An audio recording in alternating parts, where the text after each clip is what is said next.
అభివృద్ధి జరిగినా జరగకపోయినా, ఇచ్చిన హామీలు నెరవేర్చినా నెరవేర్చకపోయినా బీసీల పేరుతో 245 కోట్ల స్కామ్ని తెరదించింది కూటమి ప్రభుత్వంలోని కొంతమంది నాయకులు మరియు కాంట్రాక్టర్లు.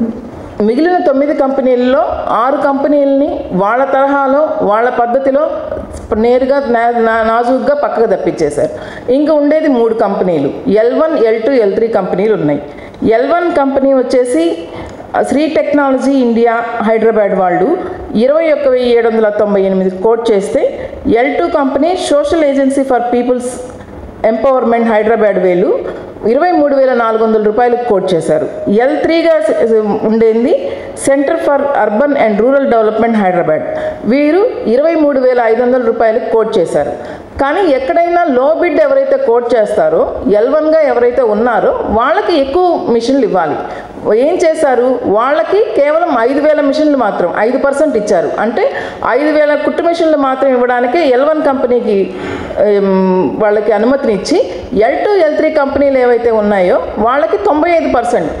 ఇక్కడ గమనించాల్సిన విషయం ఏంటంటే 65 కంపెనీల్లో 62 కంపెనీలు ఏవైతే ఉన్నాయో వాటిని రిజెక్ట్ చేయడము కేంద్రం ఏదైతే ఉందో, కేంద్ర ప్రభుత్వ నిబంధనలకు ఏదైతే ఉందో అదైతే విరుద్ధం అనమాట.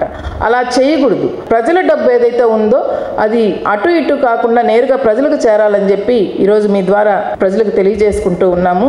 ఎక్కడో గుజరాత్లో నాసిరకంగా తయారు చేసిన కుట్టు మిషన్లని పంచారు ప్రజలందరికీ, ఎవరైతే లబ్ధిదారు ఉన్నారో మహిళలకి వాళ్ళందరికీ. ఒక మహిళకి 360 గంటల శిక్షణ ఇవ్వాల్సి ఉంటే, ఒక 90 రోజుల్లో అయితే 4 గంటల శిక్షణ ఇవ్వాలా, అలాగే 60 రోజుల్లో అయితే 6 గంటల శిక్షణ ఇవ్వాలా, 45 రోజుల్లో అంటే రోజుకి 8 గంటల శిక్షణ ఇవ్వాలా. దీంట్లో కూడా ఉదయం 3 గంటలు 2 గంటలు మళ్ళీ సాయంత్రం 3 గంటలు 2 గంటలు శిక్షణ ఇచ్చేసి దాన్ని కూడా పక్కకు తప్పించేసి అక్కడ కూడా మిగిల్చుకుంటున్నారు కాంట్రాక్టర్లు. ఎవరైతే శిక్షణ తీసుకుంటున్నారో, కుట్టు మిషన్లు తీసుకొని శిక్షణ తీసుకుంటున్నారో వాళ్ళకి శిక్షణ అవగాహన లేకుండా పోతుంది. వాళ్ళు వచ్చినప్పుడు వాళ్ళకి కనీసం మంచినీటి సదుపాయం కూడా కల్పించడం లేదు. బాత్రూమ్స్ ఏదైనా ఉంటాయా అంటే అవి కూడా లేకుండా అక్కడ ఉండే మహిళా లబ్ధిదారులందరూ ఇబ్బంది పడుతున్నారని చెప్పి మీ ద్వారా అందరికీ తెలియజేసుకుంటున్నాను. కూటమి ప్రభుత్వంలో ఉండే నాయకులు ఎవరైతే ఉన్నారో వాళ్ళందరి ఇది లేకుండా, అండదండలు లేకుండా ఆ కాంట్రాక్టర్లు ఇంత పని చేయగలరా?